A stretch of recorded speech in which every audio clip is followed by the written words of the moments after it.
महाकारुणी तथागत शाक्य मुनि सम्यक संबुद्ध बोधिसत्व डॉक्टर बाबा साहेब अम्बेडकर बुद्ध और बोधिसत्व के विचार हमारे हृदय में प्रस्थापित करके जो उनके विचारों के अनुसार आचरण करने के लिए सिद्ध हुए हैं, ऐसे आप जैसे भाई और बहनों को मैं मैत्रीपूर्ण जय भीम व्यक्त करना चाहता हूँ। जय भीम। आप सभी का यहाँ बुद्ध सूर्य विहार में निश्चित ही हमेशा की तरह त्रिरत्न बौद्ध महासंघ नागलोक की तरह से हम स्वागत करते हैं। और आज का दिन हमारे सबके लिए भी एक विशेष ऐसा दिन है। वैसे कितने दिन आते हैं, कितने महीने आते हैं, कितने साल आते हैं और जाते हैं, मगर कभी कभी हमें ऐसा मौका मिलता है कि कुछ कुशल कर्म करें। जैसे हम देखते हैं कि क्षण क्षण हमारा जीवन बढ़ता जाता है, हमारी आयु बढ़ती जाती है, मगर उसी क्षण हर क्षण हमारा जीवन मान ये घटता भी जाता है, कम भी होता जाता है। हम हमारा बर्थडे करते हैं 60, 40 जो भी है वो, तो उतने साल से हम बड़े होते हैं, मगर जीवन के बारे में अगर हम देखते हैं तो हमारे आयु के उतने साल हमारे जीवन से, हमारे लाइफ से घटते जाते हैं। तो जो इस वर्तमान क्षण का सदुपयोग करता है, ऐसे व्यक्ति इतिहास बनाते हैं, जैसे बुद्ध और बोधिसत्व। बाकी सब जैसे हम देखते हैं कि भूतकाल में विलीन हो जाते हैं। तो आज का दिन एक ऐसे महान व्यक्ति का जन्मदिन है जो दुनिया भर में सेलिब्रेट किया जाता है, दुनिया भर में मनाया जाता है, और उनका नाम है देवमित्र अनागरिक धर्मपाल। तो इनके बारे में आज हम कुछ बातें, निश्चित ही कुछ ही बातें हम यहाँ देख पाएंगे।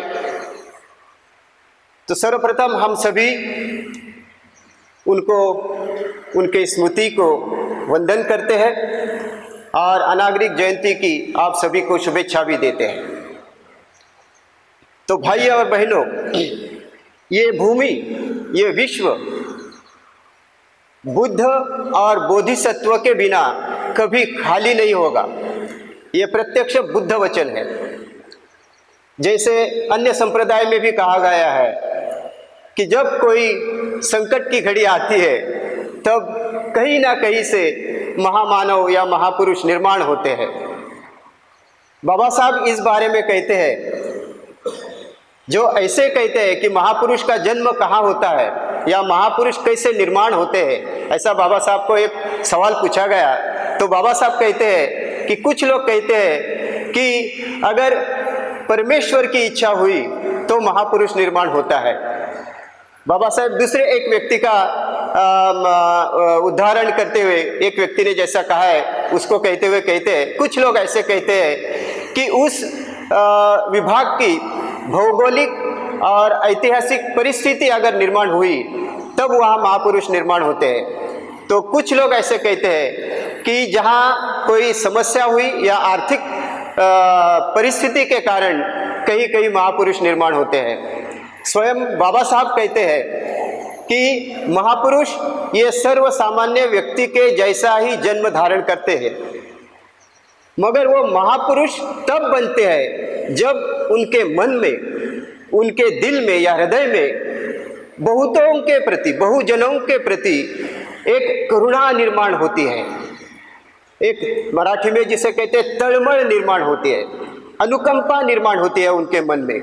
और इस करुणा के कारण वो जिस देश में, जिस कुल में जन्म धारण करते हैं, उन सभी को अपनी प्रज्ञा के प्रभाव में आकर उनको क्या सही और क्या गलत यह बताते हैं और उनको सही मार्ग पर लेके जाते हैं।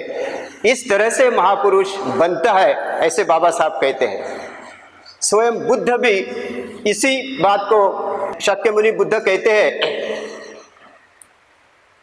दुर्लभो पुरीसा जइयो न तं सबथ जायति यथ सो जायति धीरो तं कुलं सुखमेधति। बुद्ध कहते हैं दुर्लभो पुरिसा जयो, मनुष्य का जन्म मिलना भी दुर्लभ है। दुर्लभो पुरिसा जयो नतं सर्वत्र जायति, महापुरुष या सत्पुरुष कहीं भी सर्वत्र जन्म धारण नहीं करते। यथसो जायति धीरो, ये धैर्यवान पुरुष जहां कहीं भी जन्म धारण करते हैं। यथसो जायति धीरो तं कुलं सुखमेधति, जहां कहीं भी ये जन्म धारण करते हैं उस कुल का, उस देश का, उस समाज का वो उद्धार करते हैं, उस समाज को वो विकास की ओर लेके जाते हैं। तो इसी व्याख्या से हम कह सकते हैं कि बुद्ध लीजिए, बोधिसत्व लीजिए, जो भी महान व्यक्ति है वो अपने हृदय की करुणा के कारण बहुत लोगों के कल्याण के लिए अपना जीवन समर्पित करते हैं और उसके लिए जी लेते हैं और उसके लिए अपनी संबोधि प्राप्त करने का संधि को भी वो ठहराते हैं कि मुझे सबके साथ आना है। तो जिस महापुरुष को आज हम जयंती मना रहे हैं, अन्य लोग इसे सेलिब्रेट करते हैं, ऐसे कहते हैं, मगर सेलिब्रेशन करना, मनाना, ये शायद महापुरुषों के जयंती के बारे में तो हमें ये शायद गलत रहेगा। महापुरुष पर्वत के समान होते हैं, समुद्र के समान होते हैं, उनके जितने हम नजीक जाएंगे उतना उनका हमारे साथ और परिचय होगा। सेलिब्रेशन किसका होता है? बर्थडे का होता है ना। सेलिब्रेट क्या करते हैं, साजरे क्या करते हैं, जिसे कहते हैं कि दूर से किसी पर्वत को देखना और उसकी ऊंचाई का अनुमान लगाना, या समुद्र को देखना, उसकी खोली का अनुमान लगाना और कुछ ही पलों में वहां से निकल आना। पर्वत वही रहता है, समुद्र वही रहता है, हम अपने जीवन में जैसे के वैसे रहते हैं। इसे कहते हैं साजरे करना या सेलिब्रेट करना। बर्थडे के दिन भी हम ऐसे ही करते हैं, बर्थडे को केक काटते, केक खाते और तालियां बजा के वहां से पार्टी बिर्टी लेकर अपने घर निकल जाते हैं, अपना जीवन अपनी तरफ, उस बर्थडे वाले का जीवन उसकी तरफ। इसे कहते हैं साजरे करना। मगर बौद्धों की जो महान व्यक्तियों के बारे में कर्तव्य है या हमारा जो निश्चित हमसे अपेक्षा है वो ये है कि महापुरुषों की जयंती केवल साजरे करने से हमारा कर्तव्य नहीं संपन्न होता। तो महापुरुषों की जयंती के दिन कम से कम उसी दिन, वैसे तो जीवन भर, मगर कम से कम उसी दिन हमें प्रेरणा लेनी चाहिए। उनका जन्मदिन हमारे लिए एक संकल्प दिन बनना चाहिए कि उन्होंने अपने जीवन में जो कुछ किया है, जो कुछ कार्य किया है, जो कुछ प्राप्त किया है, वैसा ही मेरे जीवन में मैं भी करूं। तो ऐसा संकल्प करते हुए जब हम महापुरुषों की जयंती हम स्वयं उनके गुणों के आधार पर, उनके विचारों के अनुसार हम जीवन जी लेते हैं, प्रत्यक्षतः जी लेते हैं, तभी उनकी जयंती असली तरह से, सच्ची तरह से हम उनको शुभेच्छाएं देते हैं, उनको वंदन तभी करते हैं जब भी उनके विचारों के अनुसार हम चलते हैं। तो ये महापुरुष जिसकी आज हम जयंती कर रहे हैं, तो इनका जन्म हम सर्वप्रथम आज के इस समय में हम थोड़ा सा उनका चरित्र देखेंगे और फिर उनके कुछ वचन को भी हम देखेंगे। स्वयं जैसे बुद्ध वचन होते हैं, बाबा साहब के लेखन, साहित्य, भाषणे, इतने सारी बातें हैं। तो वैसे अनागरिक धर्मपाल जी, इन्होंने जो अपने विचार व्यक्त किए जगह जगह पर, उनका भी कुछ विचारों का हम संदर्भ लेंगे और अंत में फिर इसमें हमारा कर्तव्य क्या है, आज का दिन हम कैसे मनाए या कैसे जिए, इसके बारे में बात करके हम संपन्न समारोह करेंगे। तो सर्वप्रथम हम देखते हैं कि हमारे गुरु पूज्य उर्गेन संगरक्षित जी, इन्होंने अंधकार में ज्योति ऐसा एक किताब लिखा है पूज्य अनागरिक धर्मपाल के जीवन पर। और भंते जी कहते हैं कि अनागरिक धर्मपाल, इनका संपूर्ण जीवन अगर देखा जाए तो निश्चित ही उन्हें आधुनिक बोधिसत्व कहा जा सकता है। बोधिसत्व किसे कहते हैं? बोधि और सत्व, सत्व मतलब प्राणी या जीवन, जिसका संपूर्ण जीवन बोधि प्राप्त के लिए उसने समर्पित किया है, संबोधि प्राप्त करने के लिए समर्पित किया है, ऐसे व्यक्ति के जीवनचर्या को हम बोधिसत्व कहते हैं।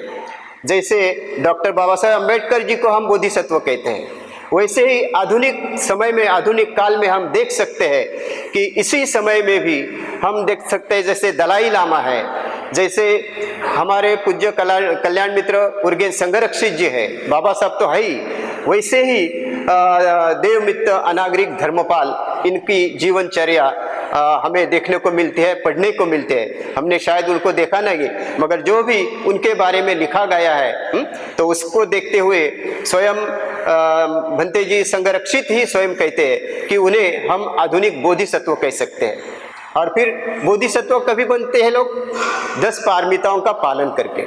तो हम उनके जीवन के हर एक पहलू को हम अगर देखते हैं तो वो कैसे बोधिसत्व थे, ये हमें पता चलता है। तो बोधिसत्व कैसे थे ये जानने के लिए हम उनकी जीवनचर्या, जीवन चरित्र थोड़ा पर देखेंगे, और उसमें से कुछ अंश हम लास्ट में देखेंगे कि कैसे वो बोधिसत्व की पारमिताएं पूर्ण कर रहे थे, और फिर हमारा कर्तव्य हम देखेंगे। सिलोन या जिसे श्रीलंका कहा जाता है, ये भारत का बहुत ही नज़दीक ऐसा एक देश है आज भी।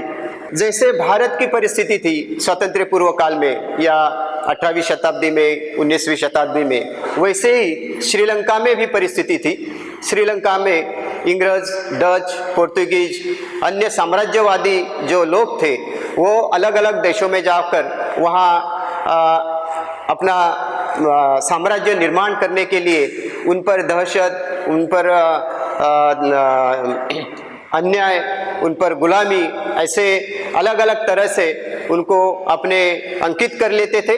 और वैसा ही श्रीलंका में भी प्रयास हुआ था उस समय। श्रीलंका इतिहास भी भारत के इतिहास के जैसा ही है।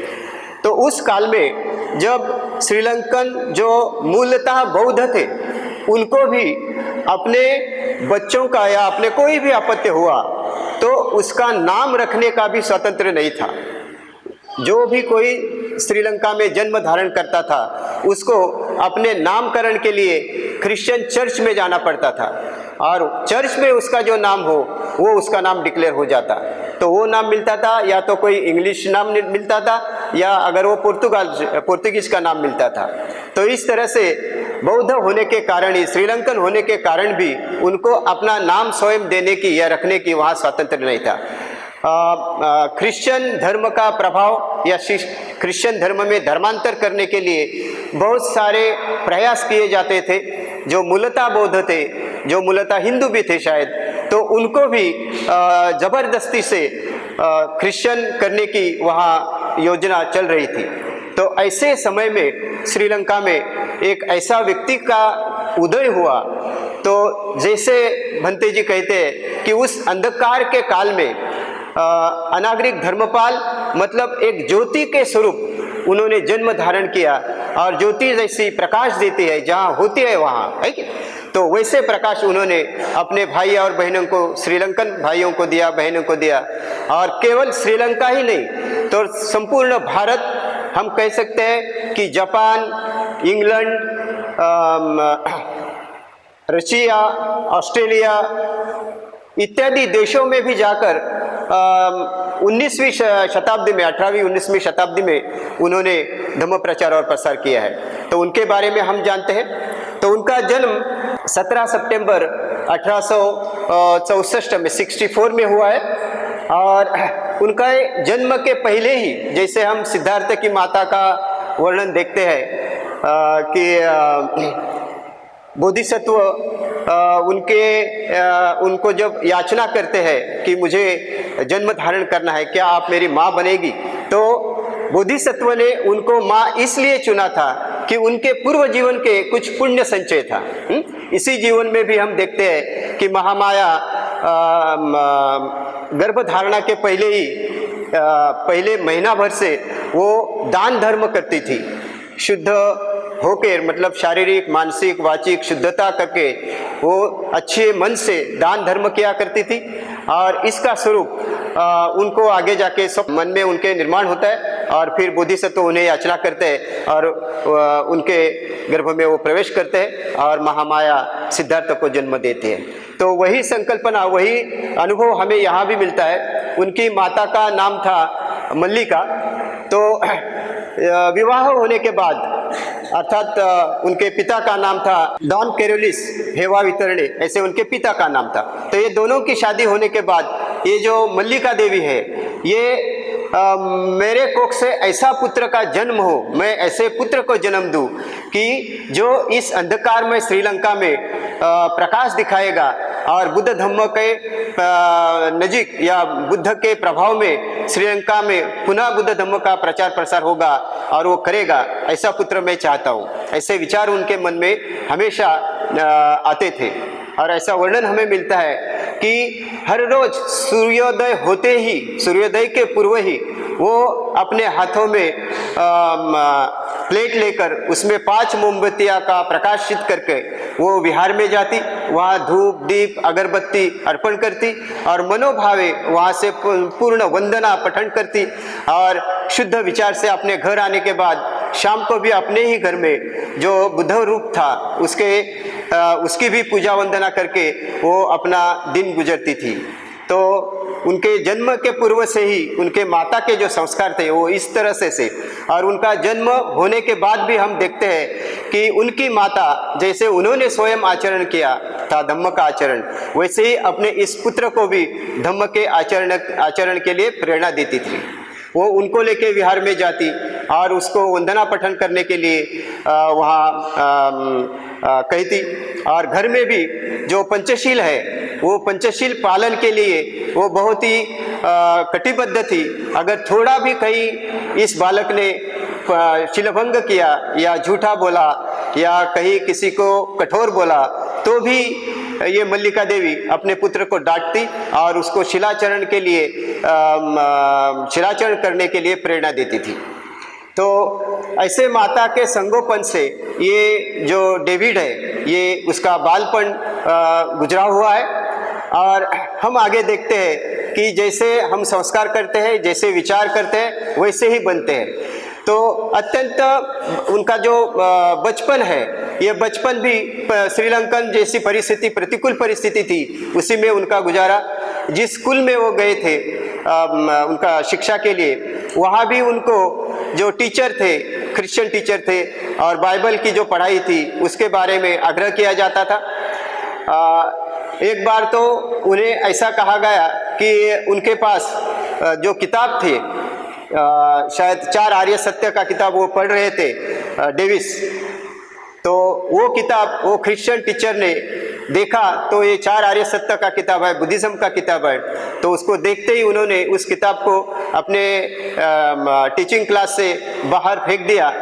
डेविड तो नाराज हो गया, उसके मन में इनके प्रति नकारात्मक भावना निर्माण हो गई, और फिर वो भावना वो व्यक्त करते हैं अपने किताब में गधे का एक चित्र रेखांकित किया और उसको नाम दिया यीशु ख्रिस्त। आप अगर मेरे किताब 4 आर्य सत्य की किताब जो बुद्ध वचन है वो अगर फेंक देते हैं तो आपके इस गॉड को, इस यीशु को मैं गधा कहता हूँ। ऐसे उस बचपन में उन्होंने प्रतिक्रिया दी हुई है।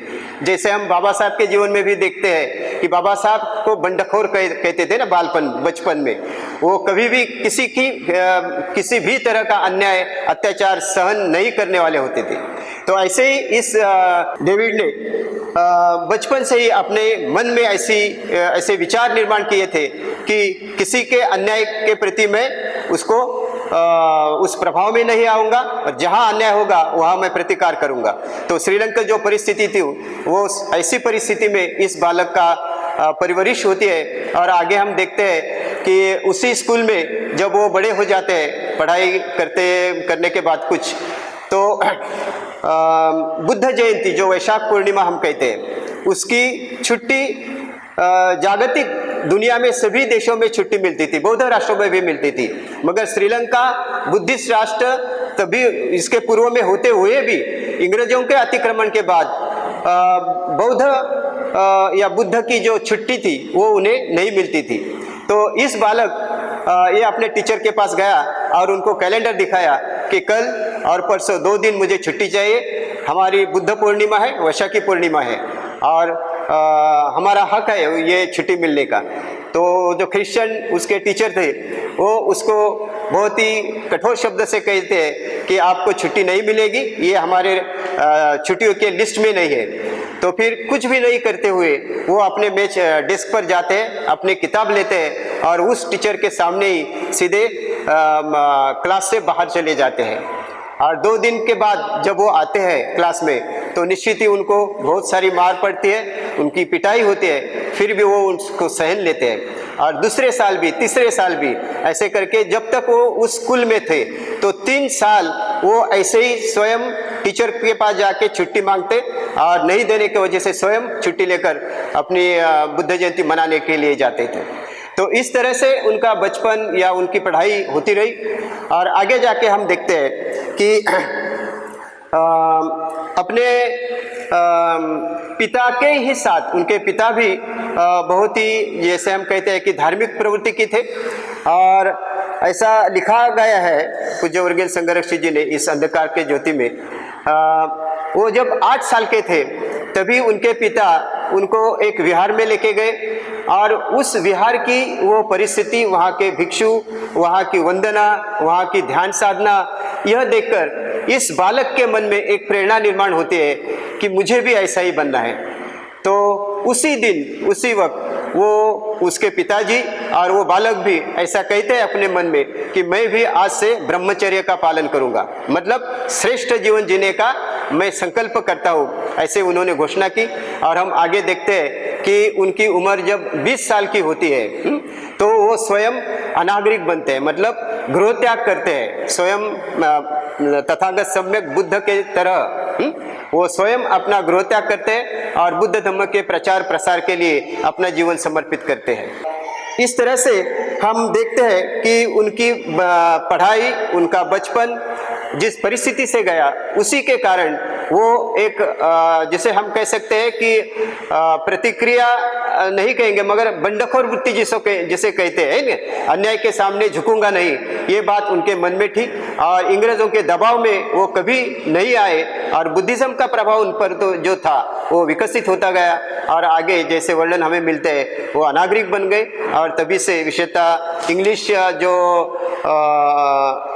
अर्नॉल्ड करके या ब्रिटिश एक बौद्ध वहाँ श्रीलंका में आए थे, उनके साथ रह के फिर वो धम्म प्रचार और प्रसार करते हैं। और ऐसा वर्णन मिलता है कि गृह त्याग करने के बाद अपना संपूर्ण जीवन धम्म प्रचार प्रसार के लिए समर्पित करने के बाद उनके पिताजी का विरोध होते हुए भी, क्योंकि उस समय उनको गवर्नमेंट सर्विस भी मिली थी, मगर उस सर्विस का वो रिजाइन देते हैं, राजीनामा देते हैं और कहते हैं ये सर्विस मुझे नहीं चाहिए, मुझे धम्म की सर्विस सेवा करनी है, धम्म के प्रति मैं समर्पित हूँ। तो सर्विस भी वो छोड़ते हैं और गृह त्याग करते हैं। और आगे जाके उनके साथ दो मंजिले एक गाड़ी लेके उस पर उनके ब्रिटिश जो सहकारी थे अर्नॉल्ड और अन्य कोई, तो उनके साथ संपूर्णतः सिलोन में वो धम्म प्रचार और प्रसार के लिए 3 महीने का वो उस काल में वो श्रीलंका के हर घर में वो जाते हैं और बुद्ध धम्म का प्रचार करते हैं। वहाँ जाते समय वो यही पढ़ाते थे कि कभी भी आप में एक पंचशील का पालन करना चाहिए, किसी प्राणी की हत्या नहीं करनी चाहिए, झूठ नहीं बोलना चाहिए, व्यभिचार नहीं करना चाहिए, चोरी नहीं करना चाहिए और मद्यपान नहीं करना चाहिए। पंचशीलों का उन्होंने प्रचार किया। विशेषतः जो ब्रिटिश या अंग्रेज को जो व्यापार है, उनकी जो चीज़ें हैं वो खरीदी भी नहीं करना चाहिए। ये 18वीं 19वीं शताब्दी में उन्होंने वहाँ शुरू किया था।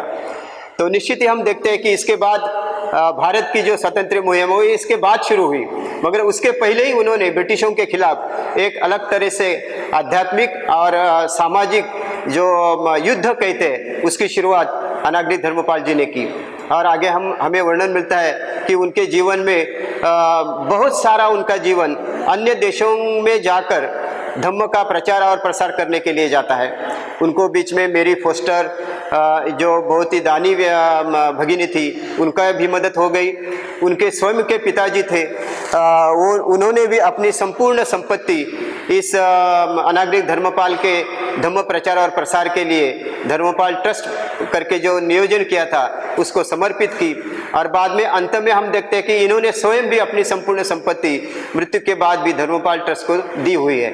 तो इन सारी संपत्तियों के कारण वो श्रीलंका में भी अनेक स्कूल जो या शालाएं कहते हैं, पाठशालाएं, उनका निर्माण किया। और उन पाठशालाओं के माध्यम से, टेक्निकल स्कूल के माध्यम से श्रीलंका में शिक्षण कार्य बहुत ही महत्व का उन्होंने किया है। वैसे ही धार्मिक कार्य भी उन्होंने किया। और अपने जीवन में जैसे उन्होंने श्रीलंका में कार्य किया, वैसे ही उन्होंने अपने जो बुद्ध भूमि है, भारत की बुद्ध की जो भूमि है, उस भूमि के प्रति अपनी कृतज्ञता व्यक्त करने के लिए जब वो पहली बार बुद्ध गया में आते हैं तो उनके मन में क्या विचार आए, ये हम स्वयं, मुझे लगता है कि हम पढ़ेंगे ताकि आप सभी को भी उनके विचार की जानकारी रहे। प्रथम बार जब वो बुद्ध भारत में और विशेषतः बुद्ध गया में आए, तभी उन्होंने अपनी मन के विचार यहाँ रखे हैं। हम उन्हीं के शब्दों में देखते हैं। कितना मनोहर, जो ही मैंने अपने मस्तक से उस वज्रासन को स्पर्श किया। वज्रासन जहाँ शाक्य मुनि बुद्ध ने सर्वप्रथम बोध गया में आके ध्यान साधना की, जिस आसन पर वो बैठ के उन्होंने कुछ हफ्तों तक अपनी ध्यान साधना जारी रखी और संबोधि प्राप्त की, उसको वज्रासन कहते हैं। तो जैसे ये कहते हैं कि जैसे मैंने अपने मस्तक से उस वज्रासन को स्पर्श किया, अपना मस्तक वज्रासन पर वो रखते हैं, तभी अकस्मात मुझे अंतःप्रेरणा हुई। उसने मुझे प्रेरित किया कि मैं यही रहकर इस पवित्र स्थान की देखभाल करूं, जिसकी समानता का ऐसा कोई पवित्र स्थान विश्व में नहीं है। बुद्ध भूमि के या बुद्ध का जहाँ उन्हें जहाँ संबोधि प्राप्त हुई, ऐसे बुद्ध के जगह, उस जगह से अलावा इस दुनिया में कोई भी ऐसा पवित्र स्थान नहीं, कोई भी ऐसा मूल्यवान स्थान नहीं। अभी भी हम रतन सूत्र में जैसे कहते हैं, उसका अर्थ भी वही होता है। क्या कहा है रतन सूत्र में? शायद यं किंचिवितं इधवा हुरंवा सगे सुवायं रतनं पणितं ननो समअथि तथागतेन इदं पिबुद्धे रतनं पणितं एतेन सच्चेन सुअथि होन्तु। यं किंचि रत्नं इदं वा हुरं वा। इस विश्व में जितने भी रत्न है, जितनी भी संपत्ति है, वो यहाँ हो व अन्य कहीं भी हो, वो अवकाश में हो, जमीन पर हो या समुद्र में गिरी हुई हो, इन सारी संपत्तियों को अगर हमने एक साथ भी किया तो उस सारे रत्नों की, सारे संपत्ति का जितना मूल्य होता है, उन सभी से तथागत शाक्य मुनि इस रतन का मूल्य अधिक है। इस सत्य वचन से हम सबका मंगल हो, ऐसी गाथा पठन हम हमेशा करते हैं। तो अनागरिक धर्मपाल यही कहते हैं कि जग में, विश्व में अगर कोई सर्वश्रेष्ठ पवित्र स्थान है तो वो बुद्ध गया है। वो आगे कहते हैं, जिसकी समानता का ऐसा कोई पवित्र स्थान विश्व में नहीं है, जहां राजकुमार शाक्य सिंह ने बोधि वृक्ष के नीचे सम्यक ज्ञान प्राप्त किया। जब यह आकस्मिक अंतःप्रेरणा मुझे प्राप्त हुई तो मैंने साथी को कहा, चाहे तो मेरे साथ आ सकते हैं, पर वो मेरा साथी भी मुझसे पहले ही उत्सुक थी और हम दोनों ने वहां दृढ़ प्रतिज्ञा की कि हम तब तक यहाँ रहेंगे जब तक कि कुछ बौद्ध भिक्षु इस स्थान को अपने अधिकार में लेने के लिए तैयार नहीं होते। वहां वो स्थान पराधीन था, हिंदुओं के अधीन था, वहाँ कोई भी भिक्षु नहीं था, वहाँ बुद्ध की पूजा भी करने का अवसर नहीं दिया जाता था। ऐसे परिस्थिति में वो संकल्प करते हैं कि मैं यहाँ तब तक रहूंगा जब तक यहाँ हमारे बौद्ध भिक्षु आकर बुद्ध पूजा ना करें, उनका अधिकार ना मिले। और इस वचन का उन्होंने अपने जीवन के अंत तक पालन किया हुआ है, यह हमें प्रतीत होता है। 17 फरवरी इस अर्धरात्रि को अपने जीवन में प्रथम बार मुझे वह शांति अनुभूत हुई जो समग्र ज्ञान की ओर ले जाती है। वहाँ उस बुद्ध विहार में, उसके बोध गया में, उसके आजू बाजू में निवास करते समय वो कहते हैं कि मेरे जीवन में पहली बार मुझे शांति का अनुभव मिला। क्यों? क्योंकि वह बुद्ध गया में गए थे, बुद्ध के परिनिर्वाण के स्थान पर गए थे। वो कहते हैं 17 फरवरी की अर्धरात्रि को, रात्रि का मध्याह्न का वो संदर्भ देते, अपने जीवन में प्रथम बार मुझे वह शांति अनुभूत हुई जो समग्र ज्ञान की ओर ले जाती है, जो सम्यक संबोधि की ओर ले जाती है। कितना शांतिमय था वह वातावरण। हमारे भगवान का जीवन श्रेष्ठ और ध्यान का उन्नत आधार है। हमारे भगवान का जीवन श्रेष्ठ है और ध्यान का उन्नत आधार है। 4 आर्य सत्य और अष्टांगिक मार्ग अकेले ही भक्त साधक को प्रकृति का आनंद दे सकते हैं। तो इस तरह से उन्होंने वहां मनोगत व्यक्त किया है। हम उन्हीं के कुछ वचन हम पढ़ेंगे। आगे वो लिखते हैं, यहाँ चांदनी वायु में यह ध्वज कितनी खूबसूरती से लहरा रहा है। बौद्ध ध्वज लहराने के बाद वो कहते हैं वहाँ महाबोधि की स्थापना करते समय, हमारा मिशन सफल होगा। मुझे आशा और गहन विश्वास है कि भिक्षु लोगों के लिए एक प्रकाश बनेंगे और पवित्र जीवन, जिसे हम ब्रह्मचर्य जीवन कहते हैं, अनागरिक जीवन कहते हैं, उसका अनुसरण करेंगे और भारत के लोग हमारे पवित्र धर्म के यथार्थ गुणों को देखेंगे। गत जनवरी को मैंने संकल्प किया था कि अपने भिक्षुओं के माध्यम से इस तीर्थ स्थान की सुरक्षा का कार्य करूंगा और मैं प्रसन्न हूं कि 7 माह के कठिन परिश्रम के बाद मुझे यहाँ बौद्ध मिशन स्थापित करने की सफलता मिली है। जैसे उन्होंने कहा वैसे उन्होंने उसका अनुभव भी लिया उसी साल में। उसके बीच की कहानी बहुत ही लंबी है, बहुत ही संघर्ष की है। बोध गया के मुक्ति के लिए ऐसा वर्णन हमें मिलता है कि उन्हें मार भी पड़ी है, उन्हें अटक भी किया गया था और उनके ऊपर मुकदमा भी चलाया गया था। श्रीलंका कहाँ और भारत कहाँ, केवल बुद्ध के हम पुत्र हैं। यह बुद्ध भूमि है, यहाँ बुद्ध जन्मे थे। जैसे सम्राट अशोक ने अपने एक स्तूप पर, जहाँ लुम्बिनी में उनका जन्म हुआ है, वहाँ अभी भी अशोक स्तंभ पर उन्होंने लिखा है, यहाँ बुद्ध ने जन्म धारण किया था। तो इसके लिए वो इतना संघर्ष करते हैं। हाँ, ये हमें देखने को मिलता है। फिर बाद में हम देखते हैं कि महाबोधि सोसाइटी की स्थापना उन्होंने इसी दरमियान की हुई है और बुद्ध गया में महाबोधि सोसाइटी की स्थापना 1891 में उन्होंने की है और उसी के माध्यम से बुद्ध धर्म का प्रचार प्रसार के कार्य के उन्होंने शुरुआत की और दुनिया भर में महाबोधि सोसाइटी के अंतर्गत Chicago, Japan, America, England, France ऐसे देशों में जाकर उन्होंने बुद्ध धर्म का प्रचार और प्रसार किया है। महाबोधि पत्रिका नाम का उन्होंने एक पेपर, वर्तमान न्यूज़पेपर हम कह सकते हैं, जो मासिक था वो, तो उसका भी निर्माण किया और महाबोधि जर्नल नाम का इसका अंक 8 पृष्ठों से बना हुआ था और जिसके प्रथम पृष्ठों पर ही उन्होंने लिखा था, जो शाक्यमुनि बुद्ध अपने भिक्षु संघ की स्थापना करने के बाद भिक्षुओं को कहते हैं, चरत भिक्षवे चारिकम बहुजन हिताय बहुजन सुखाय। तो वही उन्होंने लिखा था, विचरण करो भिक्षुओं बहुजनों के हित के लिए, बहुजनों के कल्याण के लिए, लोकानुकंपाय, देवताओं और मनुष्य के शुभ हित और कल्याण के लिए धर्म का उपदेश करो, ब्रह्मचर्य जीवन पूर्णता और चित्त की विशुद्धि को प्राप्त करो। ये बुद्ध वचन उन्होंने पहले पेज पर लिखा हुआ था। तो ये महाबोधि पत्रिका में भी अलग अलग तरह से उन्होंने कई लेख लिखे हैं। उस लेख में उन्होंने बौद्ध धर्म और हिंदू धर्म का संबंध, ये संशोधन पर रिसर्च करके एक निबंध लिखा हुआ था और यूनाइटेड बुद्धिस्ट नाम का दूसरा एक लेख उन्होंने यहाँ लिखा हुआ था और महायान स्कूल ऑफ बुद्धिज्म, इसमें इस लेख में उन्होंने ये सिद्ध कर दिया था कि श्रीलंकन जो थेरवाद है या श्रीलंका का जो बौद्ध धम्म है, ये महायानी बुद्धवंश की पूर्व संकल्पना है या थेरवाद, महायान का जन्म थेरवाद से ही विकसित हुआ है, ये उन्होंने सिद्ध कर दिया था। तो इस तरह से उन्होंने महाबोधि जर्नल से अलग अलग तरह से लेख लिखकर बुद्ध धर्म का प्रचार और प्रसार कार्य करने में बहुत ही महान कार्य किया है। बाद में जो उल्लेखनीय ऐसा शिकागो परिषद है, तो उस परिषद में भी धर्मपाल अनागरिक धर्मपाल इनका कार्य विश्व ने अधोरेखित किया हुआ है। जैसे हम देखते हैं कि यह सर्वधर्मीय परिषद थी और उस परिषद में अनागरिक धर्मपाल तो थे ही, मगर भारत से स्वामी विवेकानंद गए हुए थे।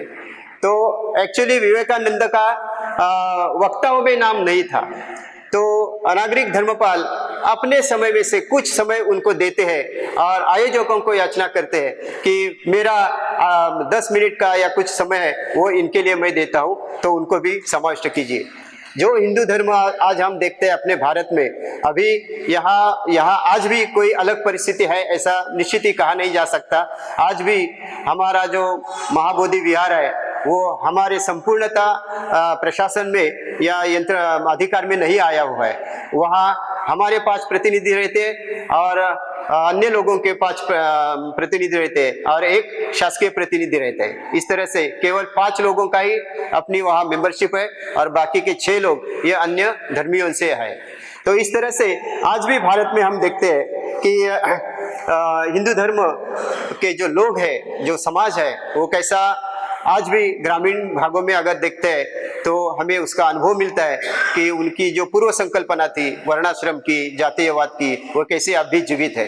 तो ऐसे हिंदू धर्म के प्रतिनिधि जो स्वामी विवेकानंद गए थे, उनको उस काल में 200 समझिए अभी 150 साल तो हो ही चुके हैं उनके जन्म के बाद, तो उनको उस काल में अनागरिक धर्मपाल उनको ऐसी मैत्री देते हैं, उनको बंधुता देते हैं कि आइए आप अपने धर्म की भी बात रखिए।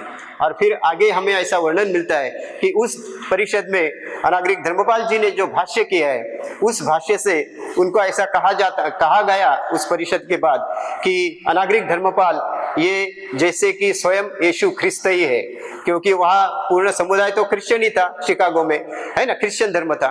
और स्वयं अनागरिक धर्मपाल को वो लोग कहने लगे कि ये यीशु ख्रिस्त ही है। और जिस स्वामी विवेकानंद को इन्होंने भाई समझा, अपना बंधु समझा, उनको अथेल्लो ऐसा स्वरूप या प्रतीक उन्होंने मान लिया। तो इस तरह से शिकागो परिषद में उन्होंने पूरी दुनिया के सामने बुद्ध की महानता, बुद्ध धर्म की महानता ये सिद्ध की। और उनके इस परिषद के बाद हम ऐसे देखते हैं कि बहुत लोगों ने विशेषतः श्रीलंका में आके बुद्ध धर्म के प्रचार और प्रसार के लिए इन्होंने श्रीलंका में, भारत में भी, रशिया में जाके या जापान में जाके, फ्रांस में जाके बुद्ध धर्म का प्रचार प्रसार किया। और अनेक तरह से स्कूलें लीजिए, टेक्निकल स्कूल लीजिए, विहारों की निर्मित लीजिए, इस तरह से बौद्ध धर्म के प्रचार प्रसार के लिए बहुत सारा योगदान दिया है। वैसे ही पाली भाषा के लिए भी अनागरिक धर्मपाल इनका विशेष ऐसा योगदान रहा है, जैसा यहाँ भी वर्णन है और अन्यत्र भी है। उस समय के बौद्ध भिक्षु सुमंगल, इन्होंने अनागरिक धर्मपाल जी को पाली भाषा पढ़ने का आग्रह किया। उन्होंने कहा अभी ये सर्वसामान्य पढ़ाई ये अभी काफ़ी हो गई, अभी आपको धम्म के बारे में अधिक जानना होगा, बुद्ध के बारे में अधिक जानना होगा, तो आप पाली भाषा का अध्ययन कीजिए। और उन्होंने स्वयं सुमंगल जी ने अनागरिक धर्मपाल जी को पाली भाषा का अध्ययन करने की शुरुआत की।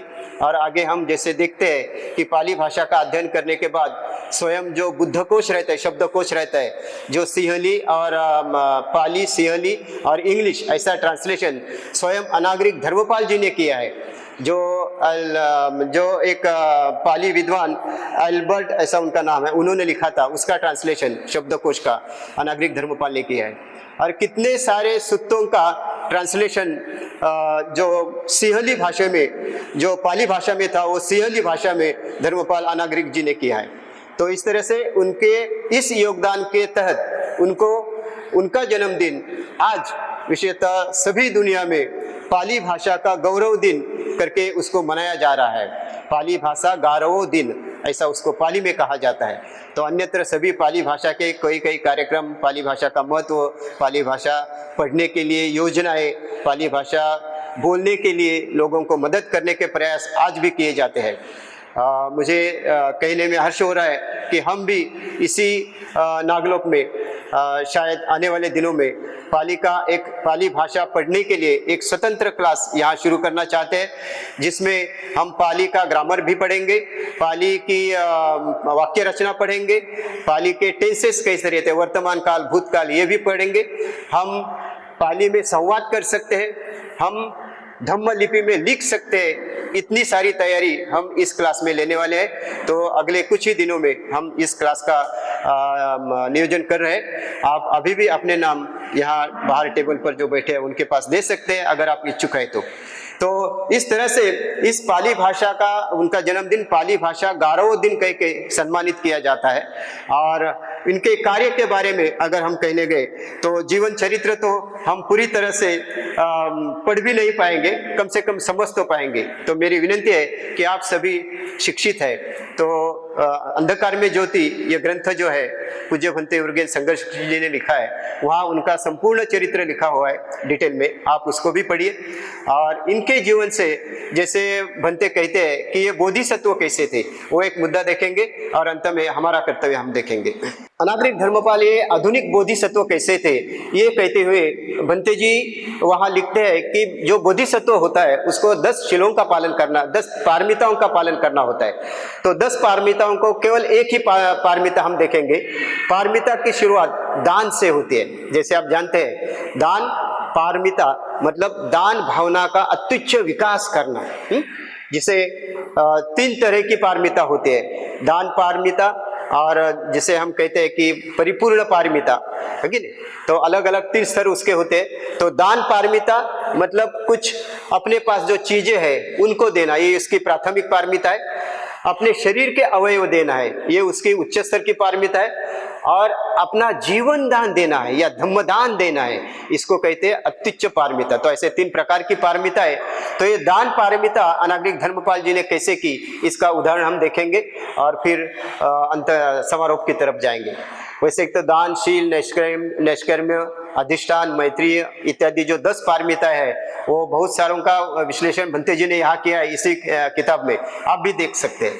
तो दान ये जो होता है उनके जीवन में हम देखते हैं कि उनका संपूर्ण जीवन, जब वो बचपन में ही, जब वो 8 साल के थे, तभी उनको प्रेरणा मिली कि मैं भी ऐसे इन भिक्षुओं के तरह बनूं, मैं भी अनागरिक बनूं, मैं भी ब्रह्मचर्य का पालन करूं, ब्रह्मचर्य मतलब श्रेष्ठ जीवन का पालन करूं, ऐसे विचार उनके मन में आए।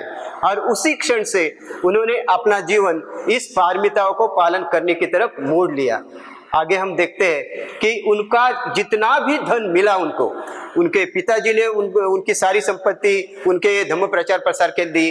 तो उन्होंने भी अपनी संपूर्ण जो संपत्ति थी वो धर्मपाल ट्रस्ट में विलीन की, बुद्ध धम्म के प्रचार और प्रसार के लिए। तो ये संपूर्ण दान उन्होंने अपने जीवन के बाद भी जो भी बचा हुआ था वो सारा का सारा बुद्ध धम्म के प्रचार और प्रसार के लिए दिया है। ऐसा कहते हैं कि वो जब बीमार थे तो उस बीमारी में अंतकाल में जब उनको इंजेक्शन दिया जा रहा था, तभी भी वो कह रहे कि अभी मुझे जीना नहीं, अब बस मुझे ये इंजेक्शन बंद करो और इस इंजेक्शन का जो भी पैसा है वो मेरे ट्रस्ट में विलीन करो बुद्ध धम्म के प्रचार और प्रसार के लिए। तो ऐसी उनकी दान भावना थी।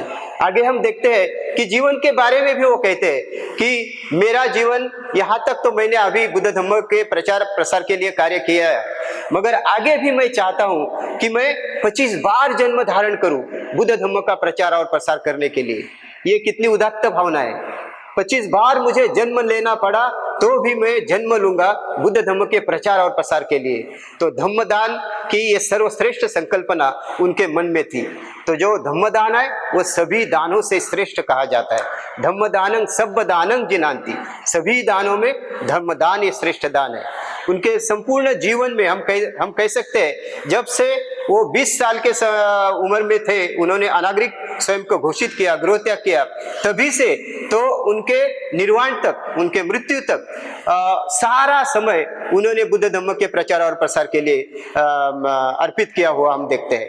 तो इस तरह से दान पारमिता का पालन उन्होंने इसी जन्म में किया है। और जैसे उनको उनके मन में विश्वास था कि अगर मुझे पुनः पुनः जन्म धारण करना पड़ा तो भी मैं वो जन्म धारण करूंगा।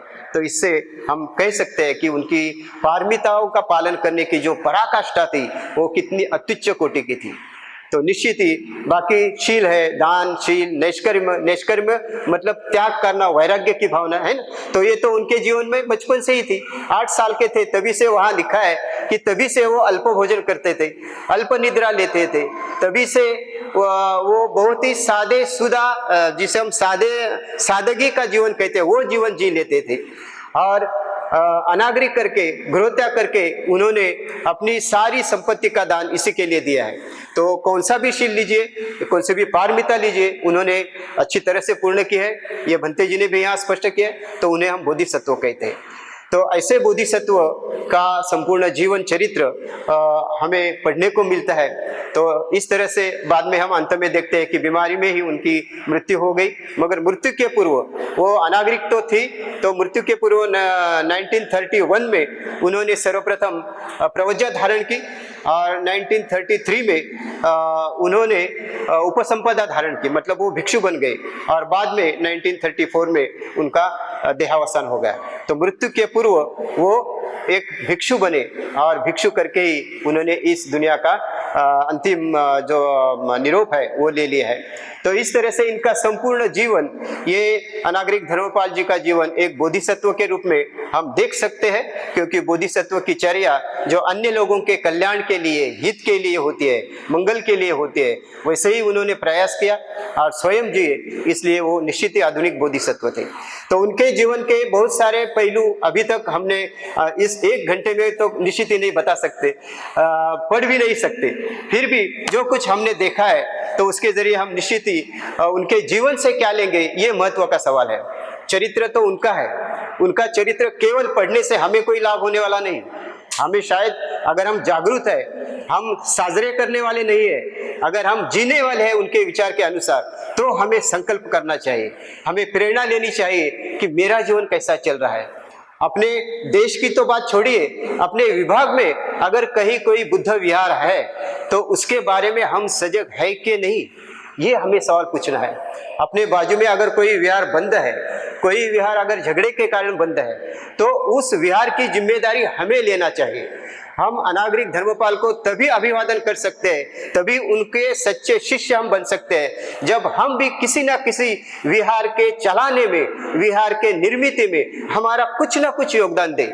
दान केवल विहार में बैठ के नहीं, तो अन्यत्र कई विहार निर्माण करने में भी हमें देना चाहिए। जैसे आज हम यहाँ जो बैठे हैं इस बुद्ध सूर्य विहार में, ये दान पारमिता से ही निर्माण हुआ है। तो ऐसे ही अलग अलग विहारों में हम स्वयं जाके वहाँ की परिस्थिति देखकर वहाँ कुछ मदद कर सकते हैं क्या, ये हमें देखना चाहिए। ये मुझे लगता है हमारा पहला कर्तव्य है। बाद में हम जो कुछ भी धम्म पढ़ते हैं, समझते हैं, हमने जो आकलन किया है, वो अन्य लोगों को देने के लिए भी हमें प्रयास करनी चाहिए। जैसे अनागरिक धर्मपाल जी ने किया। यहाँ अभी हमारे मित्र नितेश यहाँ बैठे हैं, वो धम्म मित्र है। अभी निश्चित ही अगले कुछ ही दिनों में वो धम्माचार्य भी बन जाएंगे, मगर अभी भी उनकी ऐसी तैयारी है कि मुझे जो कुछ समझ रहा है मैं लोगों को बताना चाहिए।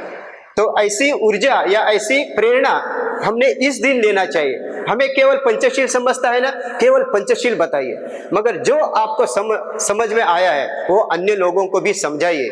स्वयं बुद्ध कहते हैं जो पंचशील का पालन करते हैं वो बौद्ध है, वो उपासक है, और जो स्वयं पंचशील का पालन करते हैं और अन्य लोगों को प्रेरणा देते हैं उसे स्वयं बुद्ध उपासक रत्न कहते हैं।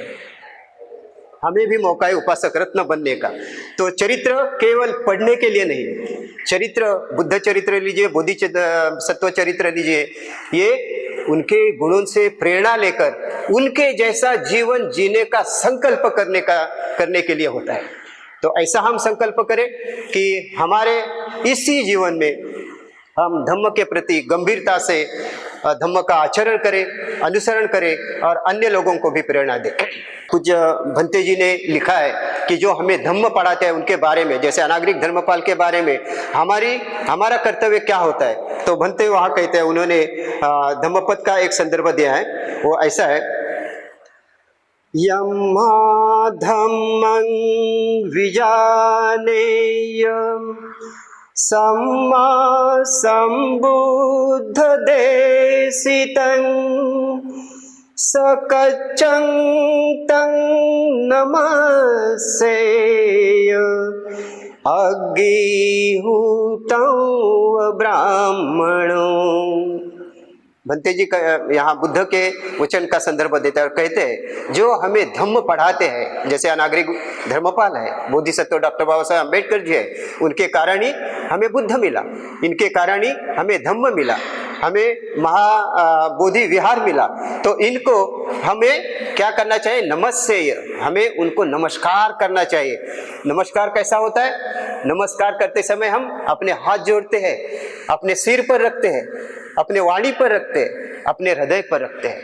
ये क्यों, काया वाचा और मन से हम ऐसे व्यक्ति को शरण जाते हैं, उनको वंदन करते हैं और उनके विचारों के अनुसार आचरण करने की प्रेरणा लेते हैं। तो इस तरह से इनकी जयंती के माध्यम से हम उनको प्रणाम कर सकते हैं, काया वाचा मन से संकल्प कर सकते हैं और उनके विचारों के अनुसार कार्य कर सकते हैं। इसी किताब में बोधिसत्व अनागरिक धर्मपाल की अमर वाणी करके भंते जी ने बहुत सारे उनके 50 वचन उन्होंने संग्रहित किया है, तो वो भी सभी वचन वाचनीय है। आप आज ही ये किताब लीजिए, आज के जयंती के अवसर पर, अगर आपके पास ना हो तो ये मराठी में भी अवलंब आपको उपलब्ध है और हिंदी में भी है।